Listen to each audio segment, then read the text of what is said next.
Welcome to my YouTube channel. আশা করি তোমরা সবাই ভালো আছো। আজকে আমি তোমাদের ক্লাস 11 ফার্স্ট সেমিস্টারে প্রথমে তোমাদের যেটা আছে গল্প পুঁইমাচা বিভূতিভূষণ বন্দ্যোপাধ্যায়ের লেখা, আজকে আমি তোমাদের এটা পড়িয়ে দিচ্ছি। এটা যেহেতু বড় আছে, আমি তোমাদের এটা দুটো পার্টে পড়িয়ে দেবো। তারপরে আমি এখান থেকে তোমাদের কোশ্চেন অ্যান্সার আলোচনা করে দেবো। চ্যানেলে যারা নতুন, চ্যানেলটা সাবস্ক্রাইব করে রাখো, আর ভিডিওটা ভালো লাগলে লাইক এবং বন্ধুদের শেয়ার করে দিও। আমি তোমাদের সমস্ত চ্যাপ্টার যা যা আছে বাংলা সমস্ত আমি তোমাদের পড়িয়ে দেব। তাহলে বন্ধুরা, আজকে আমি তোমাদের পুঁইমাচা প্রথমে আরম্ভ করে দিচ্ছি। পুঁইমাচা লিখেছেন বিভূতিভূষণ বন্দ্যোপাধ্যায়। আমি তোমাদের গল্পটা আরম্ভ করার আগে একটু ওনার সম্বন্ধে বলে দিই। যিনি লিখেছেন বিভূতিভূষণ বন্দ্যোপাধ্যায়, তিনি জন্মগ্রহণ করেছেন 1894 খ্রিস্টাব্দে 12ই সেপ্টেম্বর কাঁচরাপাড়ার কাছে মুরাতিপুর গ্রামে মামার বাড়িতে। তার পিতার নাম ছিল মহানন্দ বন্দ্যোপাধ্যায় আর মায়ের নাম ছিলেন মৃণালিনী দেবী, তাদের আদি বাড়ি ছিল যশোহর জেলার বনগ্রাম মহকুমায় অবস্থিত ইচ্ছাপুর নদীর তীরে ব্যারাকপুর গ্রামে। এবার বলি ওনার শিক্ষা জীবন সম্বন্ধে কিছু। গ্রামের পাঠশালায় পড়ার পর বিভূতিভূষণ বনগ্রাম উচ্চ ইংরেজি বিদ্যালয়ে ভর্তি হন। 1914 খ্রিস্টাব্দে তিনি ম্যাট্রিক পরীক্ষায় প্রথম বিভাগে পাশ করেন এবং 1916 খ্রিস্টাব্দে কলকাতার রিপন কলেজ থেকে তিনি প্রথম বিভাগে আইএ পাশ করেন। 1918 খ্রিস্টাব্দে ওই কলেজ থেকে তিনি বিএ পাশ করেন। এবার বলি ওনার কর্মজীবন সম্বন্ধে। উনি জাঙ্গিপাড়ায় মাইনর স্কুলে দক্ষিণ 24 পরগনার হরিনামী গ্রামের উচ্চ ইংরাজি বিদ্যালয়ে শিক্ষকতা করেন। এবার বলি ওনার সাহিত্য চর্চা। ওনার অমর উপন্যাস, সেটা হলেন পথের পাঁচালী, লিখে তিনি অমর হয়ে আছেন। এটাই ছিল তার সবথেকে বড় অমর উপন্যাস, পথের পাঁচালী। এরপরে তিনি আরও লিখেছেন উপন্যাস অপরাজিত, আরণ্যক, আদর্শ হিন্দু হোটেল, ইচ্ছামতি, কেদার রাজা ইত্যাদি। তার বিখ্যাত গল্প মেঘমল্লার, কিন্নর দল ইত্যাদি। তিনি কালজয়ী, তার কিছু রচনা হচ্ছে চাঁদের পাহাড়, হীরামানিক জলে ইত্যাদি। এবং তিনি 1 নভেম্বর 1950 খ্রিস্টাব্দে তিনি মারা যান। এই গেল যিনি লিখেছেন বিভূতিভূষণ বন্দ্যোপাধ্যায় সম্বন্ধে ছোট্ট একটু কথা। এবারে বলি পুঁইমাচার উৎস। বিভূতিভূষণ বন্দ্যোপাধ্যায় পুঁইমাচা গল্পটি এক সাধারণ গ্রাম্য কিশোরীর জীবন বাসনার বিবরণ। গল্পটি প্রথমে 1331 বঙ্গাব্দে মাঘ সংখ্যায় রামানন্দ চট্টোপাধ্যায় সম্পাদিত প্রবাসীতে প্রকাশিত হয়। পরে তার মেঘমল্লার গল্প সংকলনে অন্তর্ভুক্ত হয় এই গল্পটি। আমি তোমাদের উৎস বলে দিলাম। এবারে আমি তোমাদের গল্পেতে যাই। আমি তোমাদের গল্পটা একটু করে পড়িয়ে দিচ্ছি এবং তার সঙ্গে লাইন বাই লাইনও বুঝিয়ে দেবো। তোমরা একটু মন দিয়ে শুনো। প্রথমে বলি, সহায় হরি চাটুর্যে উঠানে পা দিয়া স্ত্রীকে বলিলেন, একটা বড় বাটি কি ঘটি যাই হয় কিছু দাও তো। তারক্ষুড়ো গাছ কেটেছে, একটু ভালো রস আনি। এখানে প্রথম গল্পের শুরুতেই আমি যার কথা পাচ্ছি তিনি হচ্ছেন সহায় হরি চাটুর্যে। তিনি কি বলছেন, তার স্ত্রীকে বলছেন যে একটা ঘটি বা বাটি দিতে। তারক্ষুড়ো যার কথা বলছেন তিনি গাছ কেটেছেন, একটু ভালো রস আনবেন। এবারে যাচ্ছি তিনি যে তার স্ত্রীকে বলেছিলেন, এবার তার স্ত্রীর কাছে যাচ্ছি। তার স্ত্রীর নাম জানা যাচ্ছে অন্নপূর্ণা। তিনি খড়ের রান্নাঘরে দাওয়ায় বসে শীতকালে সকালবেলা নারিকেল তেলের বোতলে ঝাঁটার কাঠি পুড়িয়া 2 আঙ্গুলের সাহায্যে ঝাঁটার কাঠি সংলগ্ন জমানো তেলটুকু সংগ্রহ করিয়া চুলে মাখাইতেছিলেন। স্বামীকে দেখিয়া তাড়াতাড়ি গায়ের কাপড় একটু টানিয়া দিলেন মাত্র, কিন্তু বাটি কি ঘটি বাহির করিয়া দেবার জন্য বিন্দুমাত্র আগ্রহ তো দেখালেনই না, এমনকি বিশেষ কোনো কথাও বলিলেন না। এবারে দেখো বন্ধুরা, প্রথমে আমি তোমাদের বললাম সহায় হরি কথা। প্রথমে গল্পের শুরুতে ওনার নাম পাওয়া যাচ্ছে। তিনি কি বললেন? তিনি বললেন যে তারকখুড়ো ভালো গাছ কেটেছে, একটু রস আনবেন। তাই তার স্ত্রীকে বললেন একটা ঘটি বা বাটি দিতে। তখন তার স্ত্রী কী করছিলেন, শীতকালে যেন নারকেল তেল জমে যায়, তিনি কি করছিলেন, একটা ঝাঁটার কাঠি দিয়ে সেই নারকেল তেল জমানোটা সেটা বার করে মাথায় মেখে স্নান করার ব্যবস্থা তিনি করছিলেন। তার স্বামীকে দেখে সে একটু গায়ের কাপড়টা টেনে নিয়ে বসলেন, কিন্তু একটা ঘটি বা বাটি দেবার কোনো তার আগ্রহ তিনি দেখালেন না। সহায় হরি অগ্রবর্তী হইয়া বলিলেন। অগ্রবর্তী মানে কি? আগে। কি হয়েছে, বসে রইলে যে, দাও না একটি ঘটি বা বাটি, দাও না একটি ঘটি। আহ, খেনতে টেনতে সব কোথায় গেল এরা? তুমি তেল মেখে বুঝি ছোবে না? এবার দেখো সহায় হরি একটু আগে গিয়ে বললেন যে কি হয়েছে, বসে রইলে। তার স্ত্রীকে বললেন দাও না একটি ঘটি।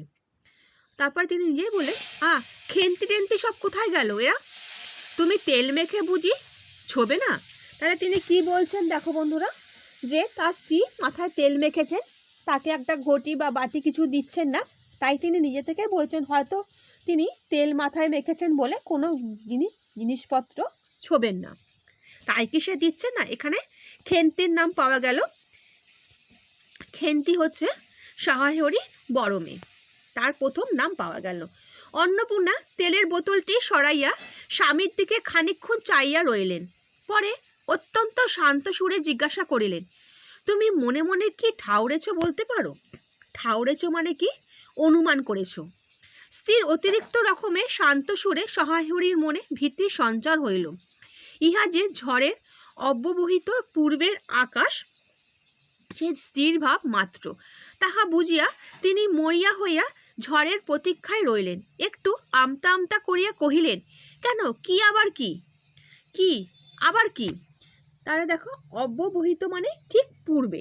তাহলে অন্নপূর্ণা তেলের বোতলটা সরাই স্বামীকে খানিকক্ষণ তার দিকে তাকিয়ে একটা শান্ত সুরে বললেন, তুমি কি ঠিক করেছো, কি অনুমান করেছো?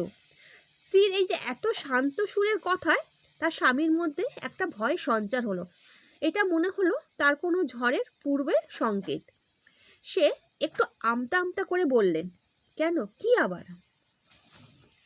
অন্নপূর্ণা পূর্বাপেক্ষাও সুরে শান্ত বলিলেন। সে পূর্বের অপেক্ষায় একটু শান্ত সুরে বললেন, দেখো, রঙ্গ করো না। রঙ্গ মানে কি? ঠাট্টা, পরিহাস যাকে বলে। দেখো, রঙ্গ করো না বলছি, ন্যাকামো করতে হয় অন্য সময় করো। তুমি কি কিছু জানো না, কি খোঁজ রাখো না? অত বড় মেয়ে যার ঘরে, সে মাছ ধরে আর রস খেয়ে দিন কাটায়, কি করে তা বলতে পারো? গায়ে কি গুজব রটেছে জানো? তাহলে দেখো বন্ধুরা, তার স্ত্রী কি বলছেন, যে তার স্বামী চারিদিকে মাছ ধরে রস খেয়ে দিন কাটাচ্ছেন, কিন্তু তার মেয়ে যেখানে বড় হয়েছে, তাদের নামে যে গায়ে যে নানা রকম গুজব, যে কথাবার্তা হচ্ছে, সেটা কি সে জানে না?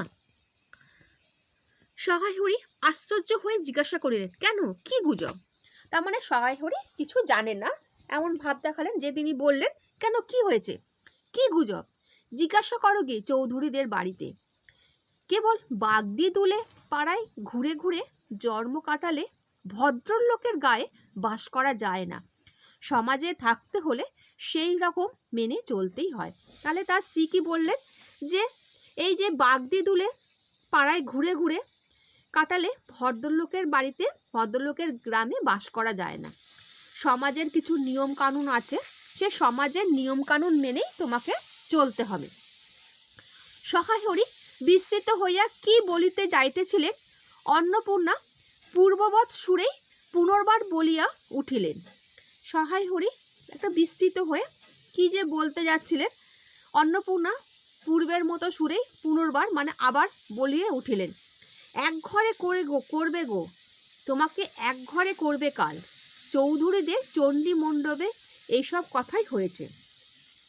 দেখো বন্ধুরা, তাহলে তিনি কি বলছেন, যে তাদের এক ঘরে করবে। চণ্ডী মণ্ডপ মানে কি?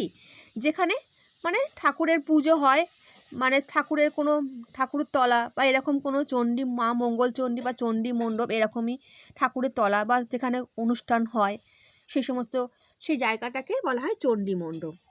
সেই চণ্ডী মণ্ডপে তাদের নামে কথা হয়েছে যে তাদেরকে এক ঘরে করে দেবে।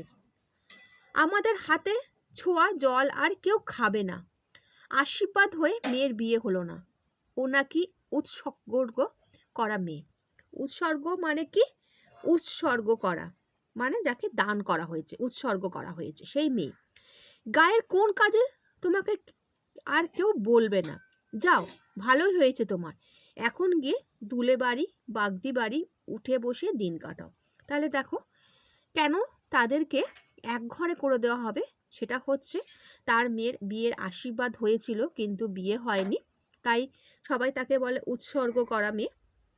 এবং সেই জন্য তার যেহেতু বিয়ে হয়নি তাই তাদেরকে কি করবে, তাদের ফ্যামিলি মানে তাদের পরিবারকে এক ঘরে করে দেওয়া হবে।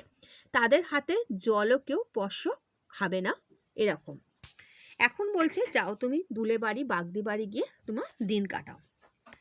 সহায় হরি তাচ্ছিল্য ভাব প্রকাশ করিলেন, একটু তাচ্ছিল্য করে বললেন, এই মানে তার কাছে এটা যেন কোনো ব্যাপারই না। আমি বলি না জানি কি ব্যাপার এক ঘরে। ও মনে তিনি এমন করে ভাব প্রকাশ করলেন যেন এটা কোনো ঘটনাই নয়, মানে তুচ্ছ জ্ঞান করে, তাচ্ছিল্য মানে তুচ্ছ জ্ঞান করে বললেন এটা কোনো ব্যাপারই না। আমি জানি না। তাহলে সহায় হরি বলছেন তিনি ভাবলেন যে কি না কি হয়েছে, সবাই এক ঘরে করছেন, এবার বাকি আছেন কালীময় ঠাকুর। ও অন্নপূর্ণা তেলে বেগুনে জ্বলিয়া উঠিলেন, কেন তোমাকে এক ঘরে করতে বেশি কিছু লাগে নাকি? তুমি কি সমাজের মাথা না একজন মাতব্বর লোক? চাল নেই, চুলো নেই, এক করার মুরদ নেই, চৌধুরীরা তোমায় এক ঘরে করবে না আর এমন কঠিন কথা কি? আর সত্যি তো। এদিকে ধাড়ি মেয়ে হয়ে উঠল। হঠাৎ স্বর নামাইয়া বলিলেন, হলো যে 15 বছর, বাইরে কমিয়ে বললে বেড়ালে কি হবে? লোকের চোখে নেই? পুনরায় গলা উঠিয়া বলিলেন, না বিয়ে দেবার গা না কিছু, আমি কি যাব পাত্র ঠিক করতে? তাহলে তিনি কি বললেন যে তার মেয়ে বড় হয়েছে, 15 বছর হয়ে গেছে, এত বড় একটা ধাড়ি মেয়ে, তার কোনো বিয়ে দেবার ব্যবস্থা করছেন না। আর তাকে এক ঘরে করার জন্য সে কি কোনো বড় মাতব্বর নাকি কোনো জমিদার যে তাকে এক ঘরে করার জন্য না অনেক কিছু লাগবে? তার চাল নেই, চুলো নেই, তাকে এক ঘর করতে আবার বেশি সময় লাগবে নাকি? তিনি সেটা রেগে গিয়ে বললেন। সশরীরে যতক্ষণ স্ত্রীর সম্মুখে বর্তমান থাকিবে, স্ত্রীর গলার সুর ততক্ষণ কমিবার কোনো সম্ভাবনা নাই বুঝিয়া সহায় হরি দাওয়া হইতে তাড়াতাড়ি একটি কাঁসার বাটি উঠাইয়া লইয়া খিড়কি দুয়ার লক্ষ্য করিয়া যাত্রা করিলেন। খিড়কি মানে কি? বাড়ির পিছনে দরজা। কিন্তু খিড়কি দুয়ারে একটু এদিকে গিয়ে দেখিয়া হঠাৎ থামিয়া গেলেন। হঠাৎ আনন্দপূর্ণ সুরে বলিয়া উঠিলেন, এসব কি রে খেন্তিমা, এসব কোথা থেকে আনলি? ও এই যে। তাহলে দেখো সে ভাবলো যতক্ষণ সে তার স্ত্রীর সামনে থাকবে অতক্ষণ তার স্ত্রীর গলার সুর কমবে না, তাই সে কি করলো, নিজেই একটা বাটি, কাঁসার বাটি নিয়ে সে খিড়কি মানে বাড়ির পিছনে দরজা দিয়ে যখন সে বেরিয়ে যাওয়ার জন্য প্রস্তুত হলো, তখন সে একটু পূর্ণ সুরে বলিয়ে উঠলেন, খেন্তি, মানে তার বড় মেয়েকে দেখলো। খেন্তিকে দেখে সে বলল, এইসব কোথা থেকে আনলি, মানে কিছু হয়তো সে জিনিসপত্র এনেছে, সেটাই সে বলল। এবার জানবো যে সে কি এনেছে। 14-15 বছরে একটি মেয়ে আর দুটি ছোট ছোট মেয়ে পিছনে লইয়া বাড়ি ঢুকিলা। তাহার হাতে এক বোঝা পুঁই শাক, ডাটাগুলি মোটা ও হলদে হলদে চেহারা দেখিয়া মনে হয় কাহারা পাকা পুঁই গাছ উপড়াইয়া ফেলিয়া উঠানে জঙ্গল তুলিয়া দিতেছিল। মেয়েটি তাহাদের উঠানে জঞ্জাল প্রাণপণে তুলিয়া আনিয়াছে। ছোট্ট মেয়ে দুটির মধ্যে একজনের হাত খালি, অপরটির হাতে গোটা 2-3 পাকা পুঁই পাতা জড়ানো কোনো দ্রব্য। দেখো বন্ধুরা, এবারে আমরা জানতে পারলাম যে সহায় হরি, আগে জানলাম যে সহায় হরি তার স্ত্রী অন্নপূর্ণা, এবারে জানলাম, একটু পরে জেনেছিলাম যে খেন্তি তার বড় মেয়ে, এবার জানছি যে আরও তার দুটো মেয়ে আছে, তার মানে তার 3টে মেয়ে। তার 3টে মেয়ে পিছন পিছন, বড় মেয়ের পিছন পিছন আরও দুটো মেয়ে, তারা সে কী করলো, কি জানি নিয়ে এসছে, সে বুঝতে পারলো না। তারপর সে এখন দেখছে যে পুঁই শাক নিয়ে এসছে, মোটা মোটা ডাঁটা, হয়তো কারোর বাগানে সেগুলো পেকে গেছে, নষ্ট হয়ে গেছে, সেগুলো সারা কি করেছে, সে তার জঙ্গল পরিষ্কার করেছে সেগুলো ফেলে দিয়ে, আর সেই বাচ্চা মেয়েগুলো সেগুলোকে তুলে নিয়ে এসছে। আর একটা পুঁই পাতার মধ্যে জড়ানো কোনো কিছু দ্রব্য আছে। বড় মেয়েটি খুব লম্বা, গোলগাল চেহারা, মাথার চুলগুলো কৃষ্ণ ও অগোছালো বাতাসে উড়িতেছে। মুখখানা খুব বড়, চোখ দুটো ডাগর ডাগর ও শান্ত। সরু সরু কাচের চুড়িগুলো 2 পয়সা ডজনের একটি সেফটি পিন দিয়া একত্র করিয়া আটকানো। দেখো বন্ধুরা, তাহলে এই যে খেন্তির বর্ণনাটা করতে গিয়ে কি বলেছে, তার বড় মেয়েটি খুব লম্বা, খুব সুন্দর দেখতে, গোলগাল চেহারা, চুলগুলো কালো কৃষ্ণবর্ণ, অগোছালো বাতাসে উড়িতেছে, আর মুখখানা খুব বড়, চোখ দুটো ডাগর ডাগর, খুব শান্ত। আর তার হাতে কি আছে, সরু সরু কটা কাচের চুড়ি 2 পয়সা ডজনে। একটা সেফটি পিন যেটা আটকানো আছে সেই চুড়িটার মধ্যে। পিনটির বয়স খুঁজিতে যাইলে প্রাগ ঐতিহাসিক যুগে গিয়া পড়িতে হয়। তাহলে এই যে পিনটি যেটা দিয়ে তোমার ওই চুড়িগুলো আটকানো আছে, সেটার যদি সেই সেফটি পিনের বয়স খুঁজতে গেলে প্রাগ ঐতিহাসিক যুগে যেতে হয়। প্রাগ ঐতিহাসিক যুগ মানে যে সময় থেকে ইতিহাস জানা গেছে তার পূর্ববর্তী যুগের কথা। এই বড় মেয়েটির নাম বোধ হয় খেন্তি। তোমাদের বললাম বন্ধুরা একটু আগে যে তার বড় মেয়ে খেন্তি, কারণ সে তাড়াতাড়ি পিছন ফিরিয়া তাহার পশ্চাৎ দিন মানে তার পিছনে থাকা কোনো নারী হাত হইতে পুঁই পাতা জড়ানো দ্রব্যটি লইয়া মেলিয়া ধরিয়া বলিলেন, চিংড়ি মাছ বাবা। তাহলে আমি তোমাদের যে বললাম যে কিছু পুঁই শাক তুলে নিয়ে এসছে, মোটা মোটা হলুদ হলুদ, যেগুলো জঙ্গল যারা সাফ করেছে সেখান থেকে তুলে এনেছে, আর একটা পুঁই পাতা জড়ানো কোনো দ্রব্য ছিল। এবারে বোঝা গেল বন্ধুরা, এই যে পুঁই পাতা জড়ানো কি দ্রব্যটা ছিল, সেটা ছিল কিছুটা চিংড়ি মাছ। গয়া বুড়ির কাছ থেকে রাস্তায় নিলাম, দিতে চায় না, বলে তোমার বাবার কাছে আর দিনকার দরুন 2 পয়সা বাকি আছে। আমি বললাম, দাও গয়া পিসি, আমার বাবা কি তোমার 2টো পয়সা নিয়ে পালিয়ে যাবে? আর এই 2 পুঁই শাকগুলো ঘাটের ধারে রায় কাকা দিয়ে বললে নিয়ে যা, কেমন মোটা মোটা। তাহলে দেখো বন্ধুরা, এই যে তাদের হাতে কি ছিল, কিছু তোমার চিংড়ি মাছ, তার সেই যে গয়া বুড়ির কাছ থেকে তারা নিয়ে এসছে। সে গয়া বুড়ি দিতে চাইছিল না, কারণ তার বাবার কাছ থেকে আগে 2 পয়সা বাকি, কিন্তু সে বলল যে তারা কি সেই পয়সা নিয়ে পালিয়ে যাবে। তারা অনেক কষ্টে মানিয়ে সেই গয়া বুড়ির কাছ থেকে একটু চিংড়ি মাছ নিয়ে এসছে। আর রায় কাকা সে কি করেছিল, এই মোটা মোটা দেখে না নষ্ট হয়ে গেছে বলে সে পুঁই পাতা ফেলে দিয়েছিল, পুঁই ডাঁটাগুলো তারা সেগুলো নিয়ে এসছে। অন্নপূর্ণা দাওয়া হইতে অত্যন্ত ঝাঁজের সহিত চিৎকার করিয়া উঠিলেন, নিয়ে যা। আহা, কি অমর্ত্যই তোমাকে তারা দিয়েছে, পাকা পুঁই ডাঁটা কাঠ হয়ে গিয়েছে, 2 দিন পরে ফেলে দিতে হতো, নিয়ে যা। আর উনি তাদের আগাছা উঠিয়ে নিয়ে এসেছেন, ভালোই হয়েছে, তাদের আর নিজেদের কষ্ট করে কাটতে হলো না। যত পাথুরে বোকা, সব মরতে আসে আমার ঘাড়ে ধারি। তার মা কি হলো, রেগে গেল। তার মা তো বুঝতে পেরেছে যে এই পুঁই ডাঁটা দিয়ে কোনো কাজই হবে না, কারণ পুঁই ডাঁটাগুলো কাঠ শক্ত হয়ে গেছে, এগুলো রান্না করে খাওয়াও যাবে না। তারা সেই জন্য তাদের তাদের বাগান পরিষ্কার করে সেই জঙ্গলের আগাছাগুলো ফেলে দিয়েছে। আর তার বোকা মেয়েরা তারা কি করেছে, সেই পুঁই ডাঁটাগুলো তুলে নিয়ে এসছে। মেয়ে, বলে দিয়েছি না তোমায় বাড়ির বাইরে কোথাও পা দিও না, লজ্জা করে না এ পাড়া সে পাড়া করে বেড়াতে, বিয়ে হলে সে যে 4 ছেলের মা হতে, খাওয়ার নামে আর জ্ঞান থাকে না, না কোথায় শাক কোথায় বেগুন, আর একজন বেড়াচ্ছেন কোথায় রস কোথায় ছাই কোথায় পাস, ফেল বলছি, ওইসব ফেল। তাহলে তার মা রেগে গিয়ে কি বলছে, তার মেয়েকে ঘর থেকে বেরোতে বারণ করেছিল, কেন বিয়ের বয়স হয়েছে, যে তাকে রেগে গিয়ে বলছে যে যেখানে পাও যা পাও সেখান থেকে তুলে নিয়ে চলে আসো, কোথায় শাক বেগুন, তোমার লজ্জা করে না। আর তার বাবার প্রতি মানে সহায়রী প্রতি রেগে গিয়ে বলছেন যে তারও কোনো লজ্জা নেই, সে কোথায় রস কোথায় ছাই পাস এসব নেয়ার জন্য তার বাবা ঘুরে বেড়াচ্ছেন। মেয়েটি শান্ত অথচ ভয় মিশ্রিত দৃষ্টিতে মার দিকে চাইয়া হাতের বাঁধন আলগা করিয়া দিল। পুঁই শাকের বোঝা মাটিতে পড়িয়া গেল।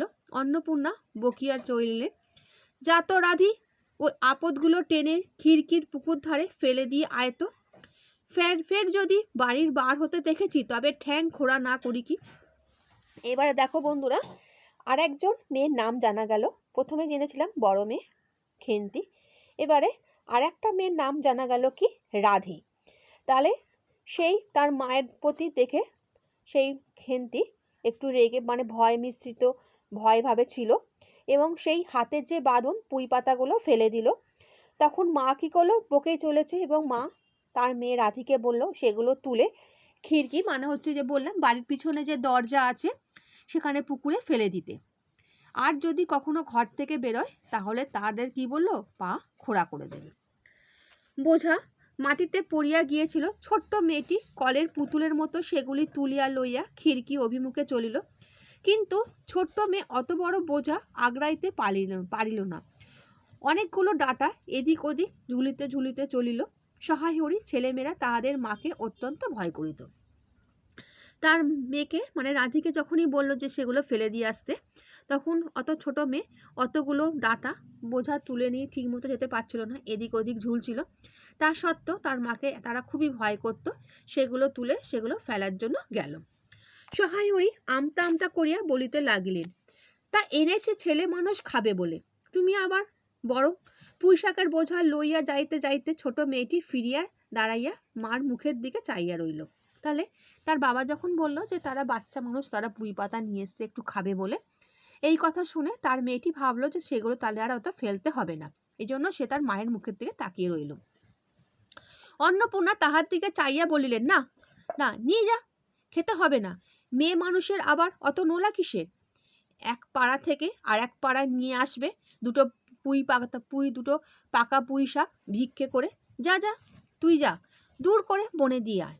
তাহলে তার মায়ের দিকে তাকিয়ে রইল যে তার বাবা যেহেতু বললো তারা বাচ্চা মানুষ খাওয়ার জন্য নিয়ে এসছে, তাই ভাবলো যে তার মা হয়তো বলবে সেগুলো ফেলতে হবে না, তার মা রান্না করবে।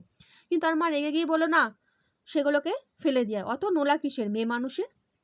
সহায় হরি বড় মেয়ের মুখের দিকে চাইয়া দেখিলেন তাহার চোখ দুটো জলে ভরিয়া আসিয়াছে। তার মনে বড় কষ্ট হইল, কিন্তু মেয়ের যতই স্বাদের জিনিস হোক, পুঁই শাকের পক্ষাবলম্বন করিয়া দুই বেলা স্ত্রীকে চটাইতে তিনি আদৌ সাহস হলেন না। পক্ষাবলম্বন মানে কি, সম্মতন করে, তার মেয়েকে সম্মতন করে তার মেয়ে দেখলো চোখে জল সেই পুঁই পাতাগুলো ফেলে দিতে, কিন্তু সে তার স্ত্রীকে চটাতে একদমই সে সাহস করল না। নিঃশব্দে খিড়কি দৌড় দিয়া বাহির হইয়া গেলেন, এবং সেই যে পুঁই পাতা ফেলতে তার মানে খেন্তির চোখে জল দেখলো, কিন্তু তাতেও সে তার স্ত্রীকে চটাতে মানে সাহস করলো না। সে কি করলো, নিস্তব্ধে খিড়কি দিয়ে বেরিয়ে গেল। বসিয়া রাঁধিতে রাঁধিতে বড় মেয়ের মুখের কাতর দৃষ্টি স্মরণে পড়িবার সঙ্গে সঙ্গে অন্নপূর্ণার মনে পড়িল গত অরন্ধনে। অরন্ধন মানে কি বন্ধুরা, মানে এটা হচ্ছে কি, অর্থ হচ্ছে রান্নায় বিরত থাকা। অরন্ধন মানে রান্না পুজো যাকে নামে আমরা পরিচিত। আগের রাতে রান্না করে সেই বাসি খাবার পরের দিন খাওয়াই হচ্ছে অরন্ধন। তাহলে কি বলছে, সেই অরন্ধনেতে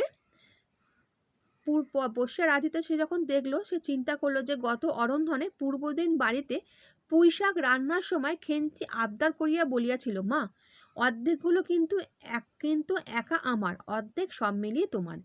মানে পুরো যে রান্নাটা হয়েছিল, মনে করো সেই পুরো রান্নার হাফ যেটা হচ্ছে শুধু খেন্তি খাবে, আর হাফটা পুরো ফ্যামিলি, মানে ওদের বাড়ি দুই বোন আর মা বাবার কথা বলেছিল।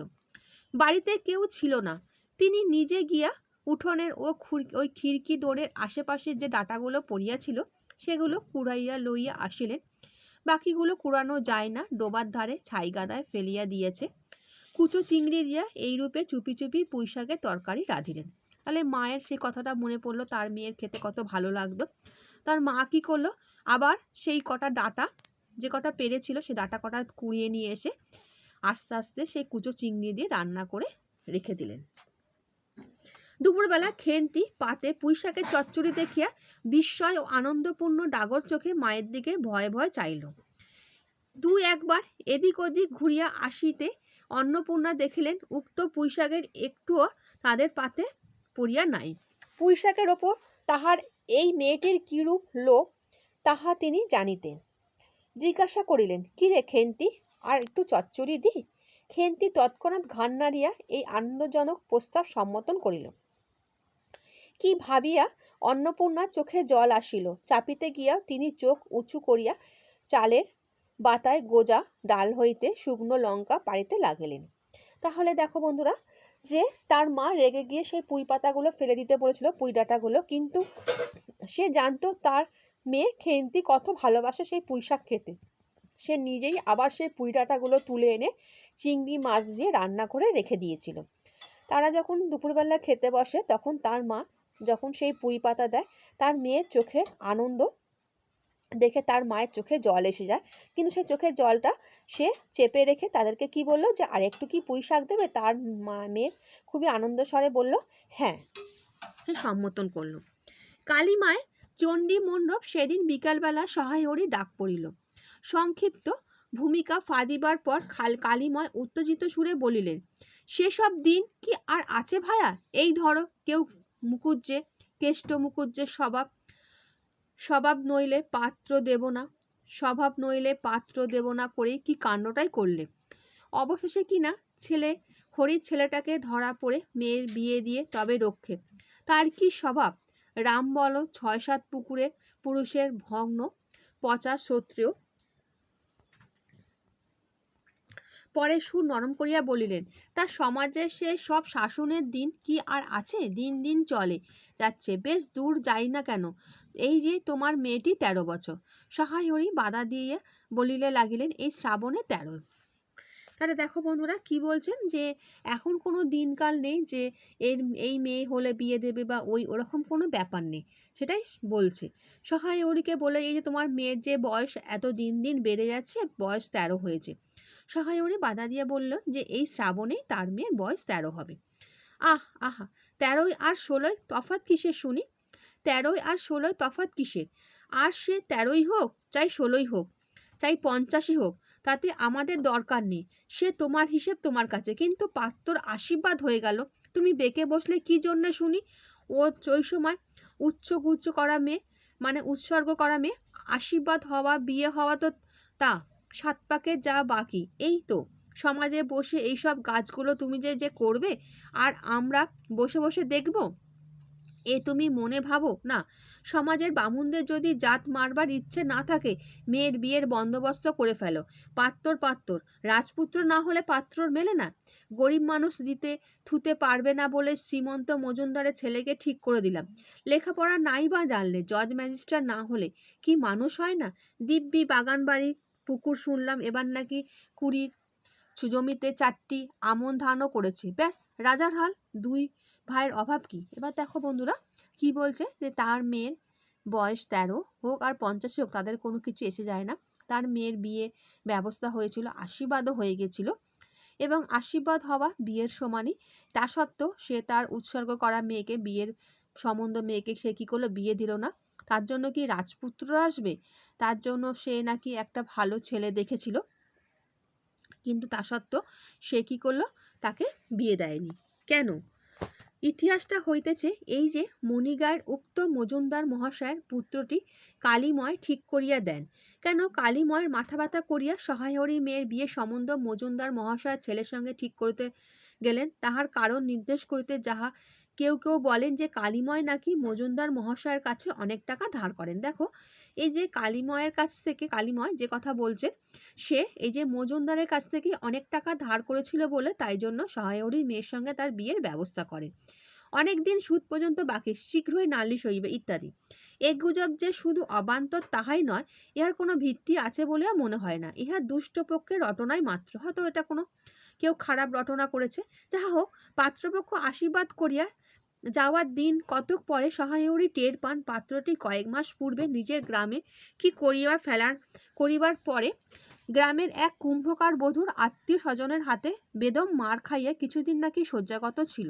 এরকম পাত্রে মেয়ে বিয়ে দেবার প্রস্তাব মনোপুত না হওয়ায় সহায়রী সে সম্বন্ধ ভাঙিয়া দেন। দেখো, এবার বন্ধুরা আমরা জানতে পারি যে সহায়রী কেন তার মেয়ের সঙ্গে সেই ছেলের বিয়ে দেয়নি। কারণ কিছুদিন আগে সেই ছেলেটি কুম্ভকার বধূর সঙ্গে কিছু একটা এমন হতো, কোনো কিছু খারাপ ব্যাপারের জন্য, যে তার আত্মীয় স্বজনের কাছে খুব মার খেয়েছিল এবং শয্যাগত মানে বিছনা ছেড়ে সে আর এমন তাকে মার দিয়েছিল যে সে বিছনা ছেড়ে উঠতে পারেনি। মনোপুত্র মানে কি? মনোপুত্র মানে হচ্ছে মনের মতো পছন্দ হয়নি, সেই জন্য সে ছেলেটির সঙ্গে মনোপুত্র মানে পছন্দ না হয় সহায় হরি সে সম্বন্ধটা ভেঙে দিয়েছিল। সে বুঝতে পেরেছিল যে ছেলেটি হয়তো আদৌ ভালো ছেলে নয়। দিন 2 পরের কথা। সকালে উঠিয়া সহায়হরি উঠানে বাতাবি লেবু গাছের ফাঁক দিয়া যেটুকু নিতান্ত কচিরাঙা রৌদ্র আসিয়াছিল তাহারই আতপে বসিয়া আপন মনে তামাক টানিতেছিলেন। আতপ মানে কি? রৌদ্র। বড় মেয়ে খেন্তি আসিয়া চুপি চুপি বলিলেন, বাবা যাবে না? মা ঘাটে গেল। তাহলে দেখো সহায়হরি বসে সেই একটু রোদের মধ্যে বসে সে কি করছিল, যে রোদটুকু ছিল সেখানে বসে সে তামাক টানছিল। তার বড় মেয়ে খেন্তি আস্তে আস্তে করে তার বাবাকে কি বলল, যে যাবে না? মা তো ঘাটে গেছে। কোথায় যাবা সেটা আমরা পরেই জানবো, যে কোথায় যাবার কথা বলেছে। সহায়হরি একবার বাড়ির পাশে ঘাটের পথের দিকে কি জানি কেন চাইয়া দেখিলেন, পরে নিম্ন স্বরে বলিলেন, যা শিগগিরই শাবলখানা নিয়ে আয় দেখি। কথা শেষ করিয়া তিনি উৎকণ্ঠায় সহিত জোরে জোরে তামাক টানিতে লাগিলেন এবং পুনরায় একবার কি জানি কেন খিড়কিদের দিকে সতর্ক দৃষ্টি নিক্ষেপ করিলেন। ইতিমধ্যে প্রকাণ্ড ভারী একটা শাবল, লোহার শাবল 2 হাত দিয়ে আগড়াইয়া ধরিয়া খেন্তি আসিয়া পড়িল। তৎপর পিতা পুত্রীতে সতর্পণে সম্মুখে দরজা গিয়া বাহির হইয়া গেল। ইহাদের ভাব দেখিয়া মনে হইতেছে ইহারা কাহারও ঘরে শীত দিবার উদ্দেশ্য চলিতেছে। তাহলে দেখো বন্ধুরা, শীত মানে কি? চুরির উদ্দেশ্যে তারা তাড়াতাড়ি করে চলে গেল, যে তারা সে শাবল নিয়ে চলে গেল যে কোনো কিছু কাজ করবে বলে। সেটা আমরা পরে জানতে পারবো যে তারা কেন শাবল নিয়ে চলে গেল। অন্নপূর্ণা স্নান করিয়া সবে কাপড় ছাড়িয়া উনুন ধরাইবার জোগাড় করিতেছেন। মুখুজ্জে বাড়ির ছোট্ট খুকি দুর্গা আসিয়া বলিলেন, খুড়িমা, মা বলে দিলেন খুড়িমাকে গিয়ে বল মা ছোবেন না, তুমি আমাদের নবান্নটা মেখে আর ইঁতুর ঘরগুলো বার করে দিয়ে আসবে। তাহলে দেখো বন্ধুরা, যে কি বলল, একটা ছোট্ট মেয়ে এসে বলে গেল যে নবান্নতে সে মেয়েকে ইঁতুর ঘরগুলোকে বার করে দিয়ে আসতে। নবান্ন মানে কি? এটা একটা ঋতুকেন্দ্রিক উৎসব। নবান্ন শব্দের অর্থ হচ্ছে নতুন অন্ন। কৃষকরা নতুন ফসল ঘরে তোলার সময় অঘ্রাণ মাসে এই উদযাপন করে। আর ইতু পুজো কি? ইতু পুজো হচ্ছে শস্য, সৌভাগ্য আর মঙ্গলের প্রতীক হিসাবে ইতু পুজো করা হয়।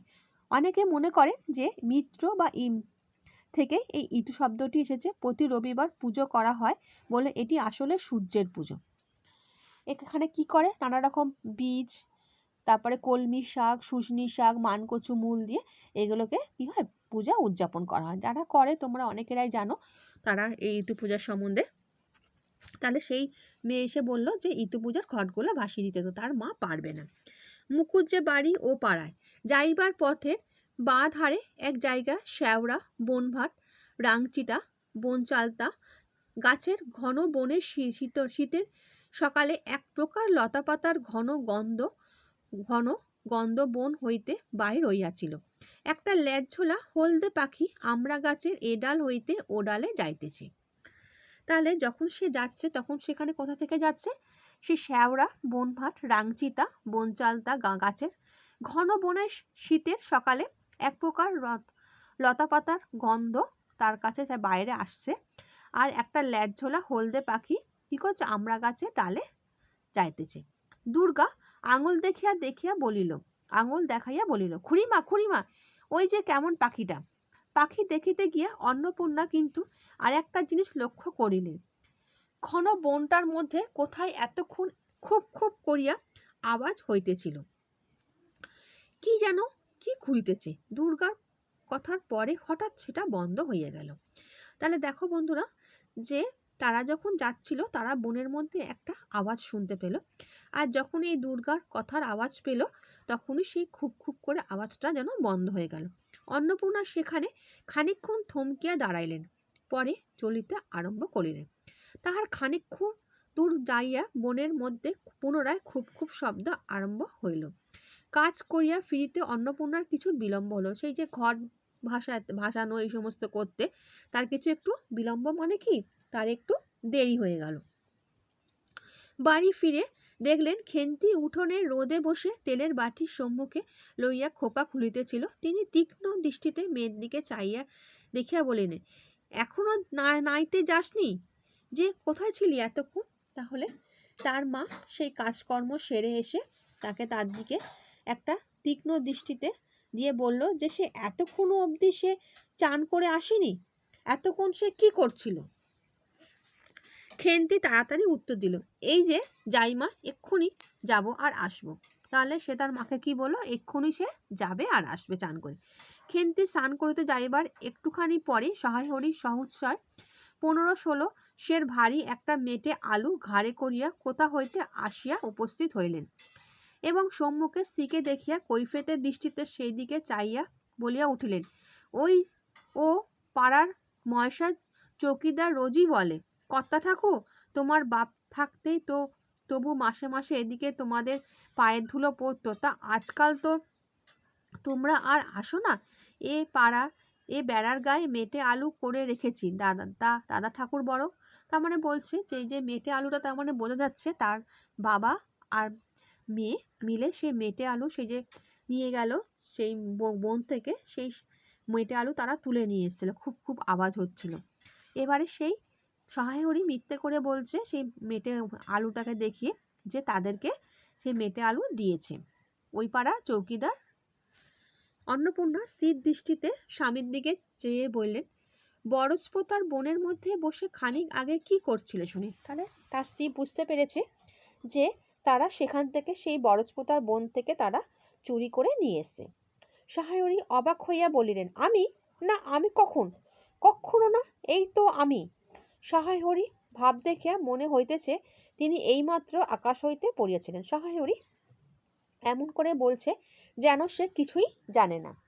অন্নপূর্ণা পূর্বের মতনই স্থির দৃষ্টিতে স্বামীর দিকে চাইয়া বলিলেন, চুরি তো করবেই, 3 কাল গিয়ে 1 কাল আর আছে।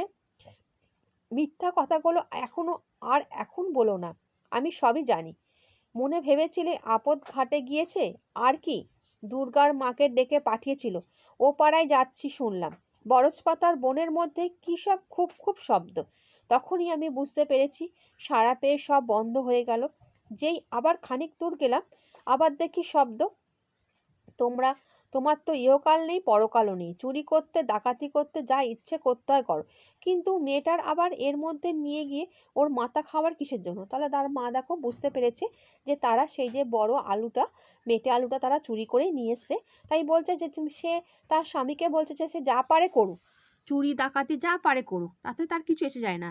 তার 3 কাল গিয়ে 1 কাল ঠেকেছে, কিন্তু তার মেয়ের মাথা কেন খাচ্ছে? তার মেয়েকে কেন এসব চুরি বিদ্যার মধ্যে ঢোকাচ্ছে? সহায় হরি হাত নাড়িয়া বরজপাতা তাহার উপস্থিত থাকার বিরুদ্ধে কতগুলো প্রমাণ উত্থাপন করিবার চেষ্টা করিতে গেলেন, কিন্তু স্ত্রীর চোখের দৃষ্টির সামনে তাহার বেশি কোথাও জোগাইল না, বা কথিত উক্তিগুলির মধ্যে কোনো পৌবাপর্য সম্বন্ধ খুঁজিয়া পাওয়া গেল না। তাহলে দেখো বন্ধুরা, সেই যে সেখানে সে যায়নি, সে নানা রকম কথা বলার চেষ্টা করেছিল। পৌবাপর্য মানে কি? পূর্ব ও পর। সে কিছু বলতে চেষ্টা করেছিল, কিন্তু সে তার স্ত্রীর দৃষ্টির দিকে সে তাকিয়ে সে আর কোনো কিছু বলার আর সে বলল না। আজকে বন্ধুরা তোমাদেরকে আমি এই এতদূর অবধি পড়িয়ে দিলাম। নেক্সট ভিডিওতে আমি তোমাদের পুরোটা শেষ করে দেব, দিয়ে আমি তোমাদের কোশ্চেন অ্যান্সার দিয়ে দেবো। আর ভিডিওটা ভালো লাগলে বন্ধুদের শেয়ার করে দিও। আমি তোমাদের সমস্ত গল্প যা আছে, আমি তোমাদের কবিতা সমস্ত পড়ানোর সঙ্গে সঙ্গে কোশ্চেন অ্যান্সার দিয়ে দেবো। আর পরীক্ষার সময় তোমাদের আমি সাজেশনও দিয়ে থাকি। তাই চ্যানেলে যারা নতুন, চ্যানেলটা সাবস্ক্রাইব করে রাখো। আচ্ছা বন্ধুরা, ভালো থেকো।